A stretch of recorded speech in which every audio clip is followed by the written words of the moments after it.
अब हम चैप्टर 13 का रीडिंग स्टार्ट कर रहे हैं। तो चैप्टर 12 आपका हो चुका है, बहुत जल्द मैं उसके और चैप्टर 13 दोनों के ही आंसर आपको भेज दूंगी। ओके, तो आप अपनी कोर्स कॉपी में उसको लिख लीजिएगा और फिर लर्न भी कर लीजिएगा। चैप्टर 13 है the fountain. As you already know what is fountain, you can see this picture. It's called fountain. Okay, the poet gives a beautiful description of how the fountain leaps up high and look bright both in the sunshine and in the moonlight. ये इस पे क्या बता रहा है कि the poet gives a beautiful description. Poet ने बहुत ही अच्छा डिस्क्रिप्शन दिया है, यानी कि वर्णन किया है कि किस तरीके से फाउंटेन लीप्स मतलब होता है, लीप्स अप मतलब छलांग मारता है, ऊपर की तरफ ऊंची छलांग लगाता है, और किस तरीके से ब्राइट बोथ मतलब दोनों ही लाइट में, चाहे वो सनलाइट हो या मून लाइट हो, यानी सूर्य का प्रकाश हो या फिर रात की रोशनी हो, दोनों में ही फाउंटेन जो क्या है, लुक ब्राइट, बहुत ही चमकीला नजर आता है, चमकीला दिखाई देता है। How it is ever fresh, how it changes and remain the same, how it shoots up casually without being tired. तो मतलब पोएम के जो पोएट है वो क्या कहते हैं, क्योंकि ना जाने किस तरीके से, मतलब कैसे ये जो फाउंटेन है ये इतना फ्रेश रहता है हमेशा, इतने चेंजेस के बावजूद भी, और किस तरीके से ये अपने आप को निरंतर, इसका मतलब होता है भाई निरंतर किस तरीके से अपने आप को ये चलाते रहता है, बिना थके, बिना किसी भी तरह से थकावट के वो इतने अच्छे से चलते रहता है। The poet wishes to be as fresh, as active and as inspiring at content as the fountain. Fountain जिस तरीके से है, poet in the end of this story, poet also want as a same as a fountain. ठीक है, fountain की तरह ही जो poet है वो वैसा फाउंटेन की तरह बनने की पोइट की इच्छा है। बेसिकली पोएम क्या होती है, कल्पना पे आधारित होती हैं। तो पोएट जो है वो फाउंटेन को देखते हैं और उनको देख के उनकी जो कल्पना है, उनकी जो बातें हैं वो यहाँ पोएम में लिख रहे हैं, हम उनको रीड कर रहे हैं। ठीक है, इतना तो समझ में आया ना कि इस चैप्टर में हम क्या पढ़ने वाले हैं, फाउंटेन के बारे में पढ़ने जा रहे हैं कि फाउंटेन किस तरीके से लगातार बिना थके चलते रहता है ना। फाउंटेन देखा ना आपने, किस तरीके से ये पानी ऊपर की ओर जाता है, फिर नीचे की ओर आता है, फिर ऊपर जाता है, फिर नीचे आता है, ये क्रिया लगातार बिना रुके चलती होती है। तो पोएम जो पोएट है वो क्या कहते हैं कि वो भी बिल्कुल इसी तरह बनना चाहते हैं कि हमेशा वो फ्रेश रहें, हमेशा एक्टिव रहें, हमेशा इंस्पायर रहें। समझ में आए? तो अब हम इसमें क्या लिखा हुआ पढ़ते हैं। इनटू द सनशाइन, सूरज की जब चमक होती है सुबह के समय, फुल ऑफ द नाइट, रात के समय, leaping and fishing from morn till night. ये क्या होता है, फाउंटेन दिन का उजीला हो चाहे रात का उजीला हो, छलांग मारते रहता है और हमेशा कैसा रहता है, फ्लशिंग मतलब चमकते रहता है। कहां से कहां तक भाई, फ्रॉम मून टिल नाइट, सुबह से लेकर रात तक। Into the moon light weather then snow, waving so flower like when the winds blow. तो यहाँ पर आगे क्या कह रहा है कि हवा का चलना, फ्लावर का खिलना, और जो मतलब मून लाइट है वो किससे भी, स्नो से भी ज्यादा कैसा है, वाइटर है। ये सब होता रहता है, इतनी सारी बातें होती है, उसके बावजूद भी फाउंटेन जो है वो लगातार अपना काम करता रहता है।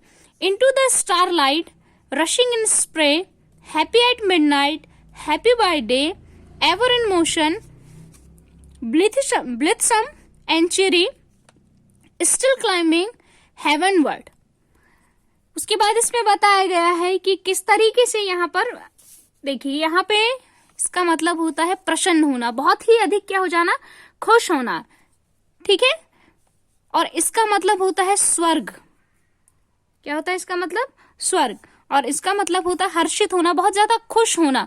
तो किसी भी तरह की परेशानी आ जाए, चाहे कुछ भी हो जाए, जो फाउंटेन है वो बहुत ही क्या रहता है, प्रसन्न रहता है, बहुत ही हर्षित रहता है, खुश रहता है। और स्वर्ग की जो ऊंचाई है, क्लाइंबिंग मतलब स्टिल क्लाइंबिंग हेवन वर्ड, स्वर्ग की तरफ अपनी चढ़ाई वो करते रहता है, मतलब ऊपर की तरफ वो जाते जाता है, जाते जाता है, जाते जाता है। ठीक है। नेवर अ वेरी, वेरी मतलब होता है थके हुए, मतलब बिना थके हुए वो ये सब काम आराम से करता रहता है। ग्लैड ऑफ ऑल वेदर्स, कैसा भी मौसम हो, कुछ भी हो, वो हमेशा कैसे रहता है, खुश रहता है।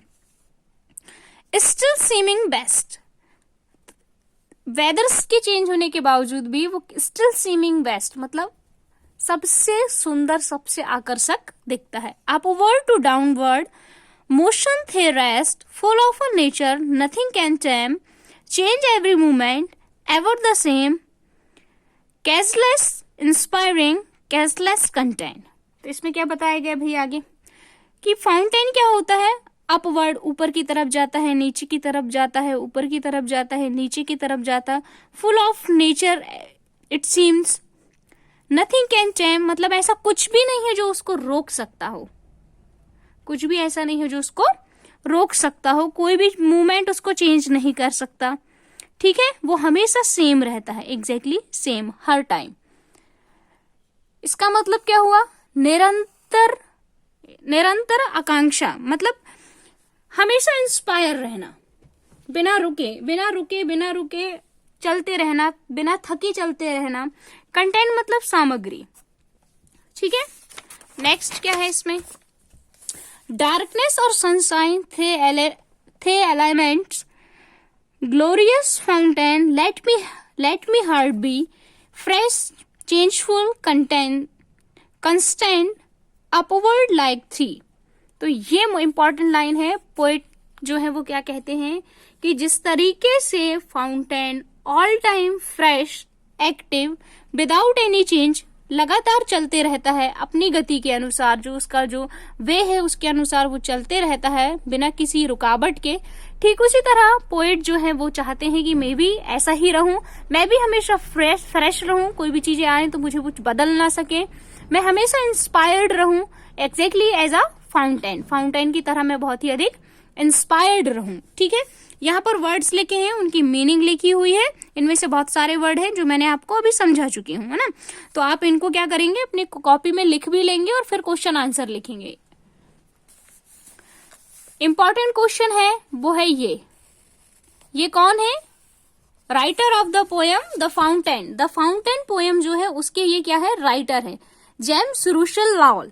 ठीक है, यहाँ पर ये बाकी के आंसर, ये देखिए ये आंसर आप खुद से कर लेते हैं तो इसकी कोई दिक्कत है नहीं, तो ये आप कर लेंगे।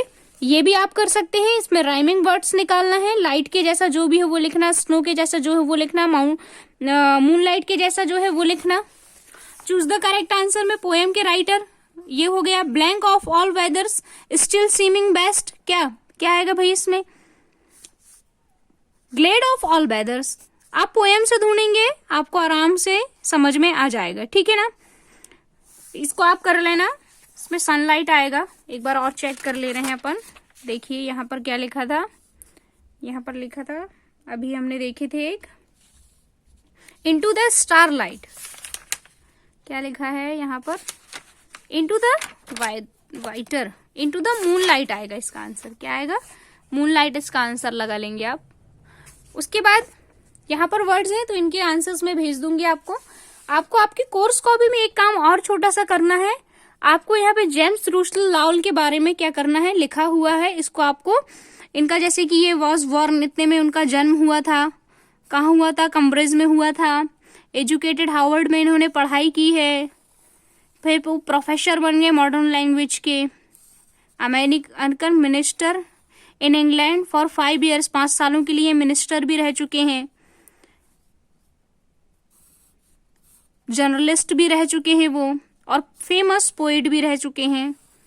ठीक है, तो ये आपको मालूम है ये सारी बातें, इनसे रिलेटेड एग्जाम में क्वेश्चन भी आ सकते हैं। आप कोर्स कॉपी में क्या करना है, मीनिंग्स लिखना है, क्वेश्चन आंसर लिखना है, and then you have to also write this. So here is our chapter is complete. We will read next chapter in next video.